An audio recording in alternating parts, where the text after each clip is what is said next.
বছর আয়ু চায়নি সেটা আমাকে দেয়া হোক। ওই যে কুকুর 15 বছর ফিরিয়ে দিয়েছিল সেটাও আমাকে দেয়া হোক। আর যে বানর 10 বছর নেয়নি সেটাও আমাকে দেয়া হোক। 20 বছর অত্যন্ত কম, আমি দীর্ঘদিন বাঁচতে চাই। সৃষ্টিকর্তা সেটাও মঞ্জুর করলেন। তারপর কি হলো? সেই থেকে ছেলেরা পুরুষ মানুষ হিসেবে বাঁচে 20 বছর, তারপরের 30 বছর সংসারের বোঝা পিঠে করে বয়ে বেড়ায়, সেটা কার মতো? গাধার মতো।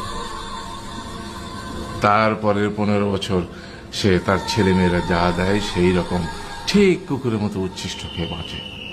আর তারপরে বৃদ্ধ বয়সে ঠিক বানরের মতো, যেমন গাছের এডাল থেকে ওডাল ঝুল খায় বানর, তেমনি এই ছেলের বাড়ি থেকে ওই ছেলের বাড়ি আর নানান রকম ফন্দি ফিকির করে তার নাতি নাতনিদের আনন্দ দেওয়ার চেষ্টা করে।